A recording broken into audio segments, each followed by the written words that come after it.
नमस्कार दोस्तों, आज की इस वीडियो में हम आपको बताएंगे पुण्य जन्म की एक सच्ची घटना के बारे में। दोस्तों, वैसे तो काफ़ी लोग इस चीज़ का दावा करते हैं कि उनका पुण्य जन्म हुआ है और वो ये क्लेम करते हैं कि उन्हें हर वो एक चीज़ याद है जो उनके पिछले जन्म में हुई थी। हालांकि साइंटिस्ट इस तरह की किसी भी चीज़ को बिल्कुल नहीं मानते, मगर पूरी दुनिया में एक केस ऐसा भी है जो इस सच के काफ़ी ज़्यादा करीब है। और इस केस की जाँच के लिए खुद महात्मा गांधी ने एक कमेटी बनाई 15 लोगों की, जिसमें parliament member, media, doctor, lawyers, magazine editor सब लोग मौजूद थे। और उन्हें कहा गया इस पुण्य जन्म की कहानी में कितना सच है, इस बात का पता लगाएं। और अपनी जांच के बाद उस कमेटी और फिर पूरी दुनिया ने यह माना कि पुण्य जन्म की यह घटना पूरी तरह से सच है। नमस्कार दोस्तों, मैं अनूप सोनी स्वागत करता हूं आपका आपके अपने चैनल अनबिलीवेबल क्राइम में। और आज मैं आपको सुनाऊंगा शांति देवी के पुण्य जन्म की सच्ची घटना के बारे में। लेकिन उससे पहले अगर आप इस वीडियो को पहली बार देख रहे हैं तो वीडियो को लाइक के साथ साथ चैनल को सब्सक्राइब जरूर कर लें।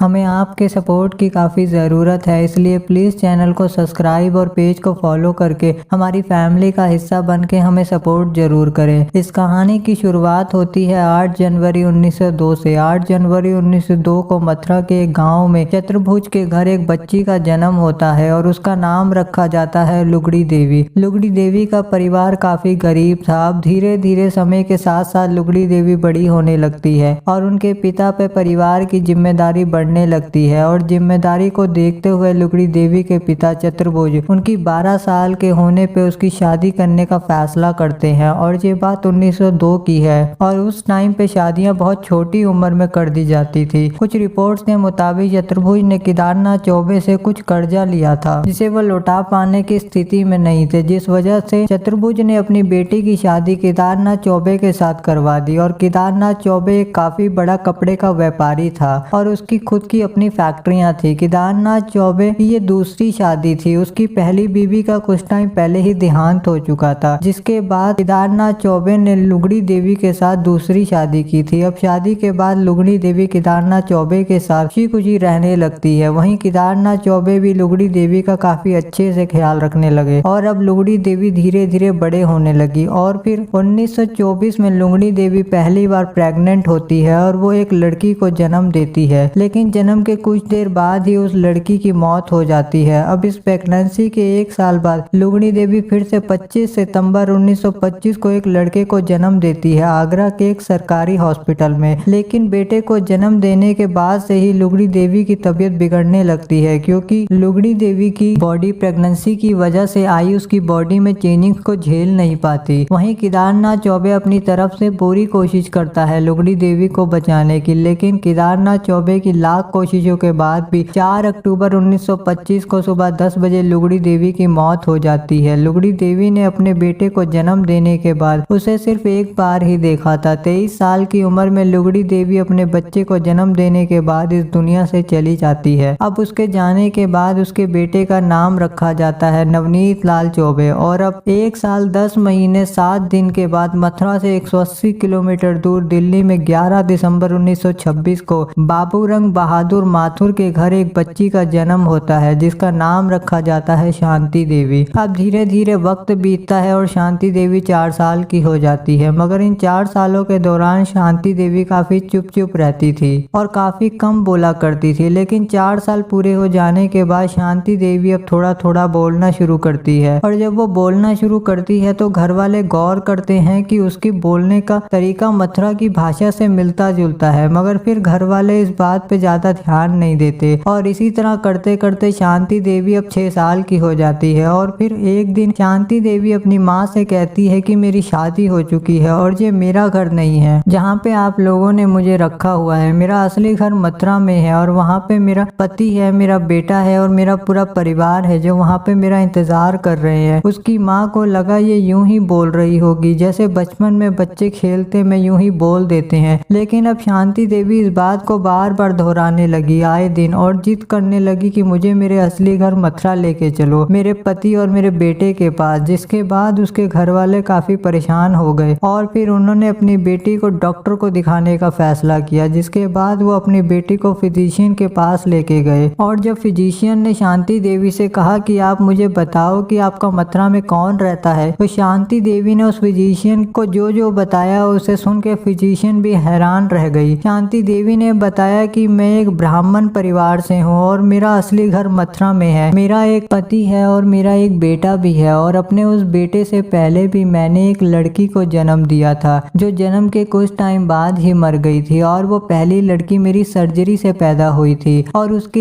1 साल बाद मैंने एक लड़के को जन्म दिया था जिसका जन्म ऑपरेशन के जरिए हुआ था। अब 6 साल की बच्ची से बच्चा पैदा होने के लेकर डिलीवरी तक की सब बातें सुन के डॉक्टर का भी दिमाग चकरा गया। डॉक्टर भी अब ये सोचने लगी कि सिर्फ 6 साल की बच्ची को बच्चे के पूरे प्रोसेस के बारे में कैसे पता है। उसके बाद वो डॉक्टर शांति देवी के घर वालों को ये राय देती है कि एक बार आप इसकी बात मान के इसे उस जगह पे ले जाएं, इससे इस लड़की का वहम भी दूर हो जाएगा और फिर वो आगे से इस तरह की जिद भी नहीं करेगी। और इसके कुछ दिन के बाद ही शांति देवी घर में बिना किसी को कुछ बताए घर से भाग जाती है। हालांकि जब घर वाले उसे ढूंढते हैं तो वो घर वालों को मिल जाती है और उसके बाद से ही अब शांति देवी के घर वाले काफी परेशान हो जाते हैं। जिसके बाद शांति देवी के पिता अपने रिश्तेदार से अपनी बेटी के बारे में जिक्र करते हैं और अपनी बेटी के बारे में बताते हैं कि वो काफी टाइम से मथुरा जाने की जिद कर रही है और कहती है कि मेरी शादी हो चुकी है और ये मेरा घर नहीं है। जिसके बाद अब बाबू किशन सिंह ने शांति देवी से बात की और उसे कहा चलो मैं तुम्हें तुम्हारे घर मथुरा लेके चलूंगा, लेकिन उससे पहले तुम अपने पति का नाम, उसका हुलिया और तुम्हारा मथुरा में घर कहाँ पे है कुछ तो बताओ। जिसके बाद शांति देवी बाबू किशन सिंह को बताती है कि मेरा घर द्वारकाधीश मंदिर के सामने है और मेरे घर में एक कुआं भी है और मैंने कुछ पैसे भी अपने कमरे में छुपा रखे हैं। मेरा पति काफी गोरा है, उसके बाएं गाल पे एक मस्सा है और वो चश्मा लगाता है। अब जब उन्होंने उसके पति का नाम पूछा तो वो शर्मा गई और उसने नाम नहीं बताया क्योंकि उस टाइम पे पत्नियां अपने पति का नाम नहीं लिया करती थी। लेकिन उनके काफी कहने पे वो मान गई और फिर शांति देवी ने पहली बार अपने पति का नाम लिया, केदारनाथ चौबे। जिसके बाद बाबू किशन सिंह ने केदारनाथ चौबे को एक चिट्ठी लिखी जिसमें उन्होंने लिखा एक 6 साल की बच्ची है शांति देवी और वो अपने पुण्य जन्म के बारे में बता रही है और उसका कहना है कि आप उसके पति हैं और आपके 2 भाई हैं, आपका कपड़ों का काम है और आपका घर द्वारकाधीश मंदिर के सामने है, आपके घर में एक कुआं है, आपका एक लड़का भी है और इस लड़के से पहले भी आपकी एक लड़की हुई थी जिसकी मौत हो गई थी और आपकी ये दूसरी शादी थी।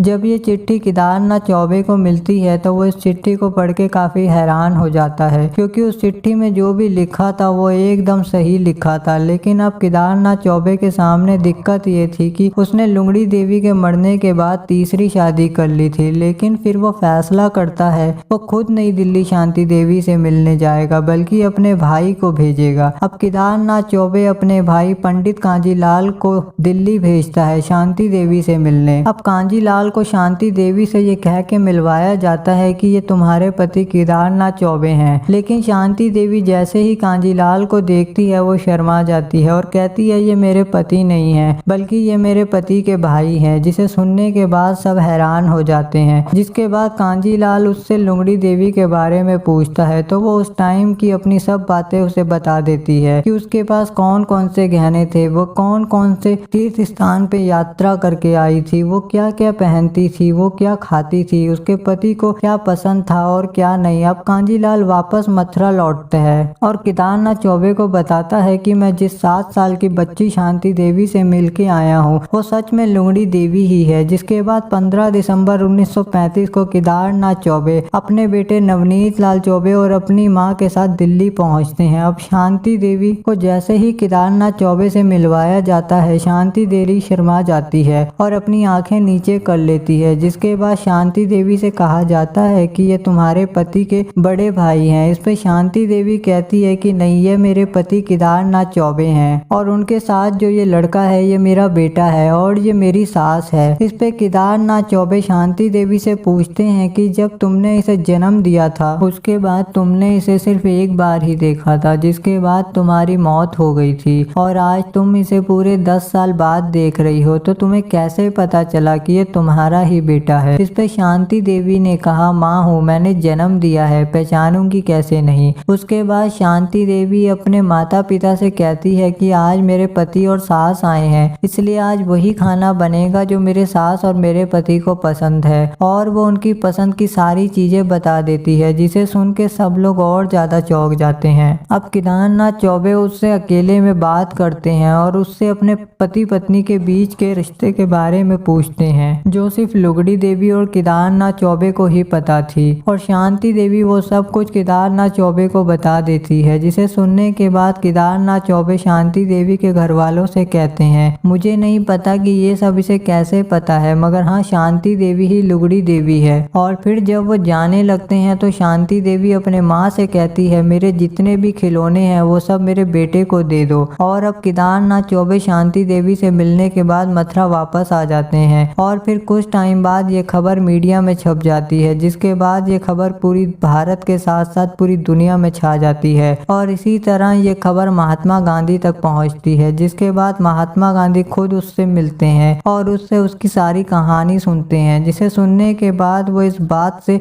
इतना ज़्यादा प्रभावित होते हैं कि वो 15 लोगों की एक कमेटी का गठन करते हैं, जिसमें उस वक्त के doctor, lawyer, media, parliament member ये सब लोग शामिल होते हैं। और 20 जनवरी 1936 को ये कमेटी ये फैसला करती है कि वो शांति देवी को अपने साथ लेके मथुरा जाएगी और सच का पता लगाएगी। अब वो लोग अपने साथ शांति देवी को लेके दिल्ली से मथुरा के लिए निकलते हैं और रास्ते में शांति देवी से पूछते हैं, क्या तुम्हें स्टेशन से अपने घर तक का रास्ता पता है? जिसपे शांति देवी कहती है, मुझे पता है। अब ट्रेन मथुरा पहुंचती है और सब लोग ट्रेन से उतरने के बाद स्टेशन से बाहर निकलते हैं। और वो लोग जैसे ही स्टेशन से बाहर निकलते हैं, शांति देवी भाग के एक आदमी के पास जाती है और उसके पैर छूती है, जिसपे शांति देवी के साथ आए सब लोग शांति देवी से पूछते हैं कि ये कौन है। इस पे शांति देवी जवाब देती है कि ये मेरे जेठ हैं। जब वो लोग उस आदमी से पूछते हैं तो वो बताता है कि हाँ, केदारनाथ चौबे मेरा भाई है। जिसे सुनने के बाद वो सब लोग हैरान हो जाते हैं और फिर वो लोग एक टांगा करते हैं और शांति देवी को रास्ता बताने को कहते हैं, जिसके बाद शांति देवी खुद उस टांगे वाले को सारा रास्ता बताती है और वो टांगे को ठीक अपने उसी घर के सामने लाके रुकवाती है, जो वो अपने माता पिता को बताया करती थी। और दिल्ली में जन्म होने के बाद शांति देवी उस दिन पहली बार मथुरा अपने घर आई थी। अब वो घर के अंदर जाती है और सब लोगों को पहचान जाती है, जिसके बाद वो लोग उससे पूछते हैं कि तुम एक कुएं की बात किया करती थी, वो कुआं कहाँ पे है?